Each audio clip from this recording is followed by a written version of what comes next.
Two teams dominated pro football in 1977. One was totally predictable, the other totally unexpected. The Denver Broncos had not won a single title in their 18-year history.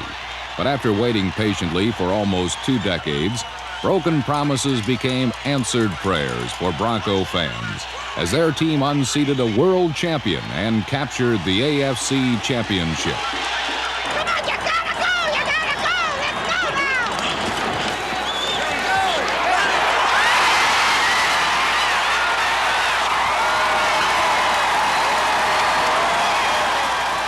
The sun never sets on the Dallas Cowboy Empire, and once again they basked in the afterglow of a championship season. Staubach has him up to the line of scrimmage. Got Drew Pearson about 10 yards wide to the left. Again, Roger back to throw. Pumps it once. Sends it long for Dupree. It is caught for a touchdown. What can you say? This is complete, total, utter domination.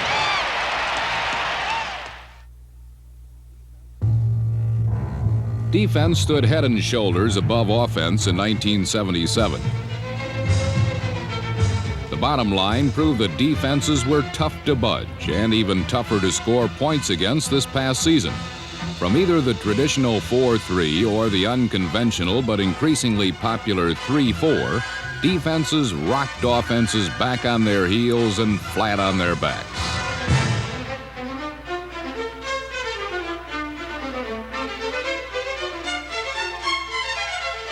Blockers were outnumbered and overpowered, and quarterbacks became sitting ducks in the shambles of the pass pocket.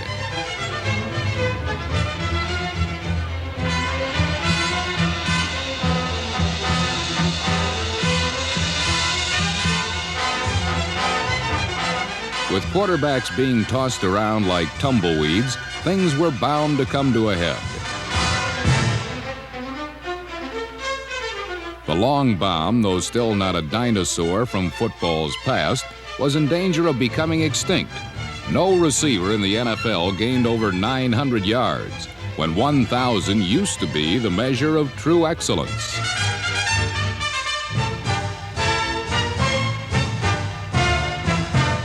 Even the old tried and true throw to the post succeeded as much by luck as by design.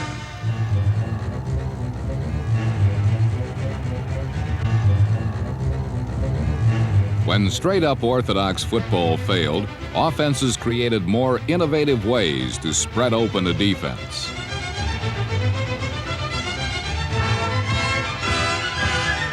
It takes a special individual to circumnavigate a football field and find his way home to 6 points. Such a man is the Houston Oilers' Billy Johnson. Johnson is pro football's long-distance runner and the last of a dying breed, the triple threat. As a ball carrier, he averaged over 17 yards a carry and scored a 61-yard touchdown.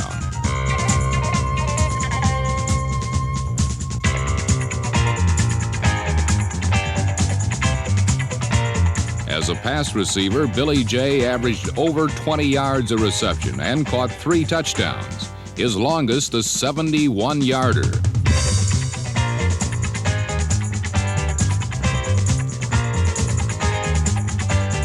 The 6-point dance was Billy's signature, but his trademark was returning kickoffs and punts, something no one did any better.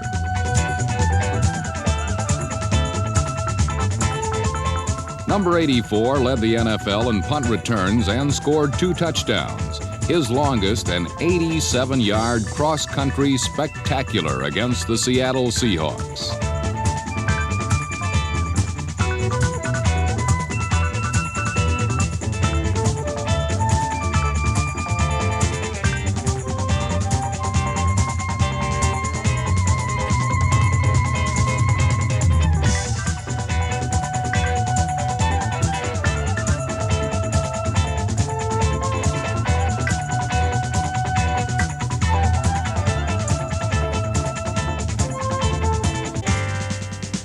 In an age of specialists, tiny Billy Johnson was a virtuoso as he scored touchdowns running, receiving, and returning.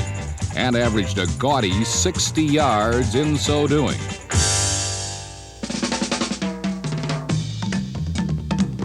The value of a one-man band cannot be overestimated. The Chicago Bears were a team who played notably off-key for many seasons until the dazzle of Walter Payton almost single-handedly carried them to the playoffs. Swede Walter set a single-game rushing record of 275 yards and for most of the year threatened to erase O.J. Simpson's single-season mark of 2,003 yards. Payton's unique talents overcame such glaring Bear deficiencies as a lack of a proven quarterback and a championship-caliber defense to become pro football's premier running back.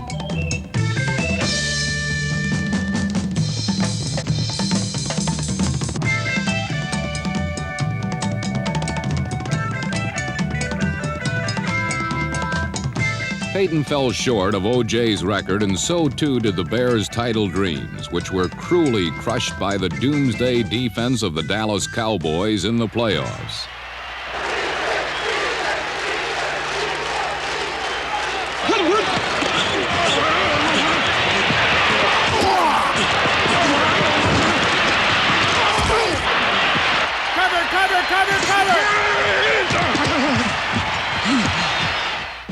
In 1977, Tom Landry had many reasons to smile.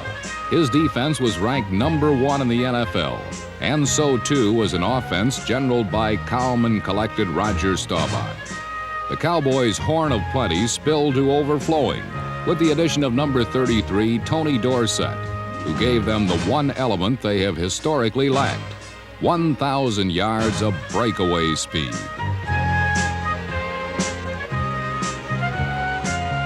The handoff goes to Dorsett, dances into the secondary and heads left. The 30, the 40, comes right to the 50, to the 40. He's going to score an 84-yard touchdown. Tony Dorsett, 84 yards on the touchdown. While Dorsett cemented an already solid team, the arrival of Joe Namath in Los Angeles was heralded as a clarion call to the Super Bowl. Unfortunately for the Rams, while the brain was still keen, the body was not, and the team stumbled steadily backward in forced retreat.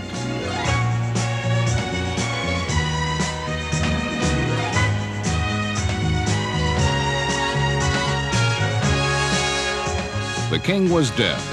Long live the king. Fortunately for the Rams, young and princely Pat Hayden, number 11, sprightly stepped in and led them to the NFC Western title and a crushing 35-3 victory over the Minnesota Vikings.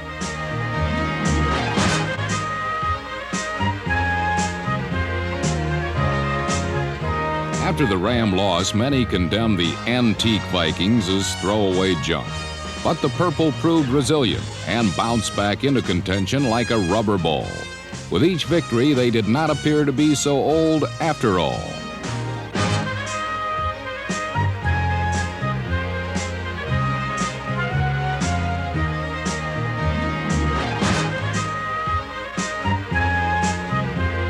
Even the crucial loss of quarterback Fran Tarkenton failed to disrupt their drive to the NFC Central title, which was climaxed by a heroic rally that saw them transform a 24-0 San Francisco 49er lead into a 28-27 victory.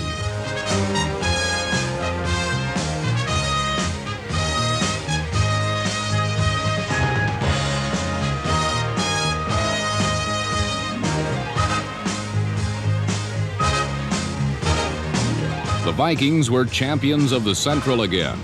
A reprieve, many thought, before their burial in their playoff rematch with the Rams.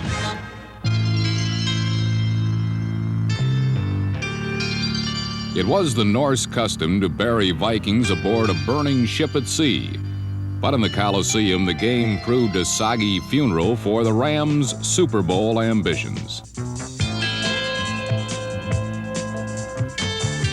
Minnesota won 14-7. And instead of the dispirited Rams, it was the Vikings who would contest the mighty Dallas Cowboys for the NFC Championship.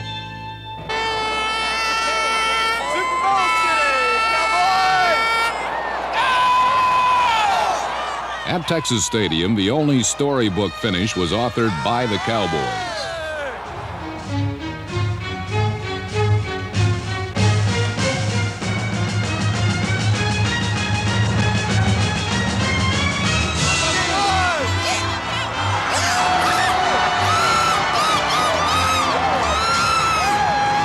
The Dallas Cowboys won convincingly 27-6 and swept into the Super Bowl for the 4th time in their history.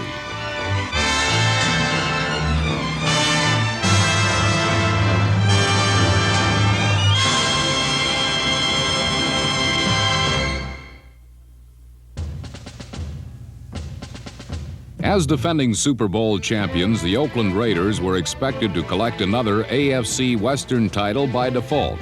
They had a premier quarterback in number 12, Ken Stabler, and the NFC's best tight end, number 87, Dave Casper. This combination led Oakland to an 11-3 record, good enough to win the title most seasons, but not in 1977. As the proud Raiders fell a game short of the Cinderella Denver Broncos. The team's success, coupled with the boundless enthusiasm of their fans, created the season-long craziness called Broncomania. It began as a love affair with a team and mushroomed into a social epidemic.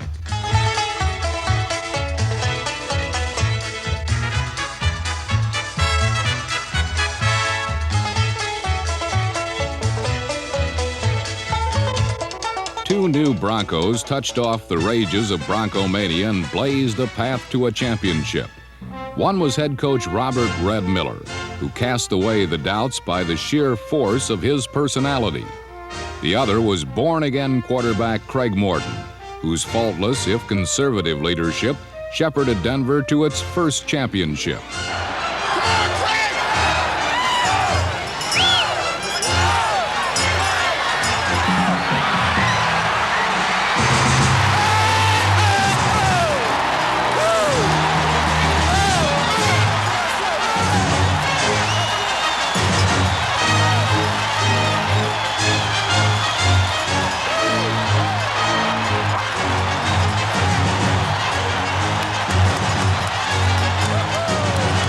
While Denver rode on a roller coaster of unbridled enthusiasm, the Cincinnati Bengals, some said, lacked the emotion to win a title in the AFC Central. But in the 13th week, they overcame the jinx of the Pittsburgh Steelers, a team they had not beaten in 6 straight games.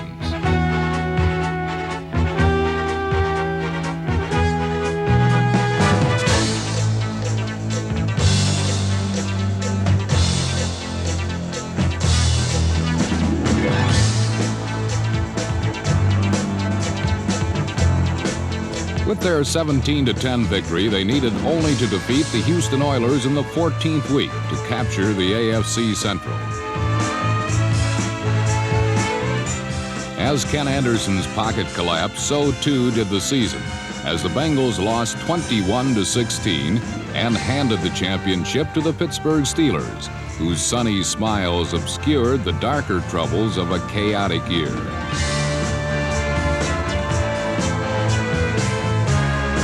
The Miami Dolphins were expected to swim upstream, fighting the heavy tides in the AFC East.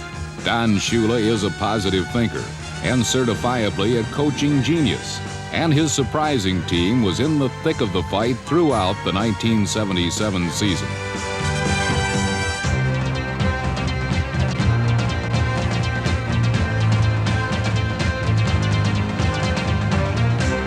The Dolphins played exciting, wide-open football.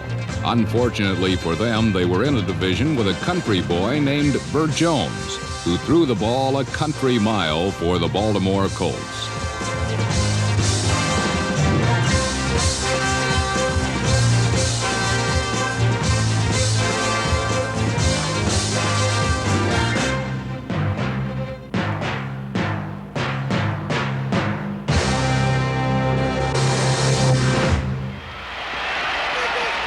To win the East, Baltimore had to defeat the New England Patriots in the season's 14th week.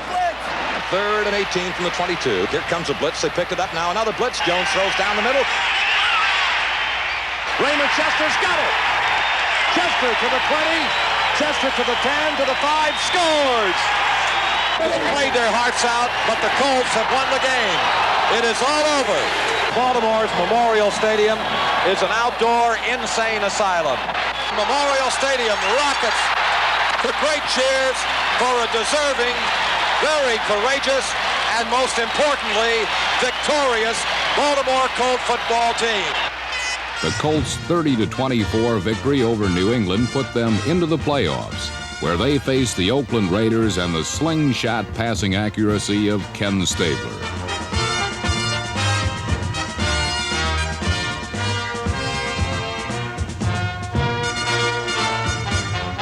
No man was more responsible for the Raiders' ultimate victory than tight end Dave Casper, number 87. Casper helped send the game into its first overtime when this magnificent catch led to a game-tying field goal.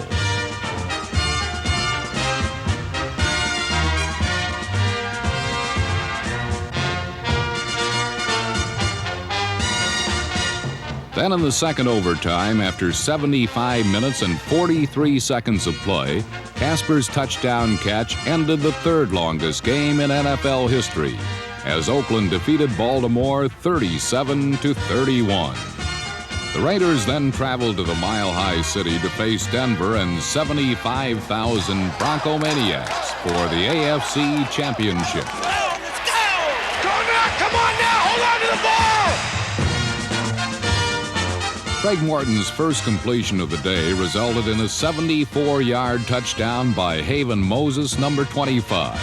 And the Denver Broncos never had to look back on this, the brightest day in their 18-year history.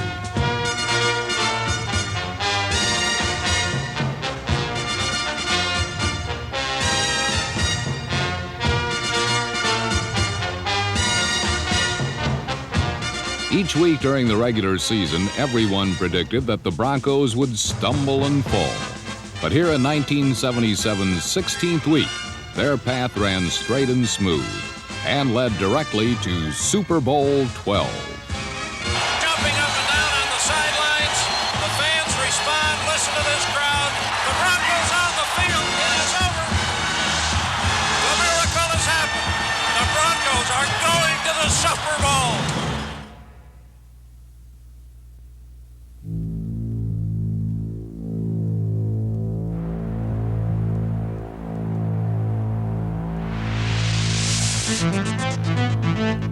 Hey, listen now. 4 quarters, 60 minutes, and we're the champions. Yeah! Let's go, baby! The question in Super Bowl 12 was whether Denver's emotional binge outweighed Dallas' clear-cut superiority in talent. Unfortunately for Denver, it was doomsday in the Dome as the Cowboy defense dominated and the Orange was crushed.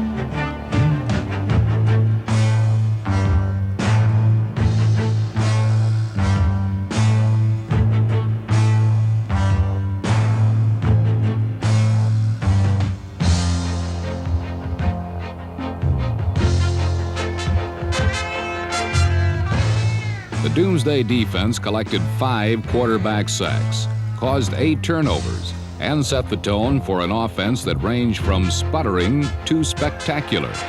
Shotgun formation, Preston Pearson and Tony Dorsett in the backfield, along with Roger Staubach. A 3-man rush again. Roger goes deep across the middle.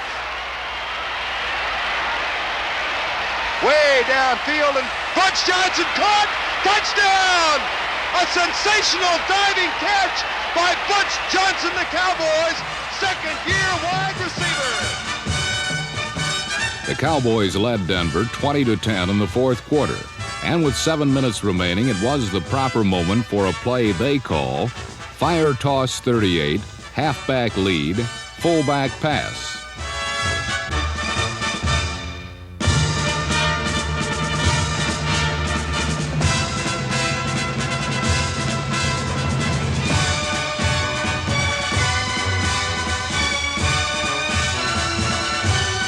Robert Newhouse's touchdown pass to Golden Richards climaxed a decisive victory over the Cinderella Denver Broncos in Super Bowl XII. It was a fitting end to the year 1977, as the Dallas Cowboys, the top offensive and defensive team in the NFL, capped a world championship season with their second Super Bowl victory, 27-10.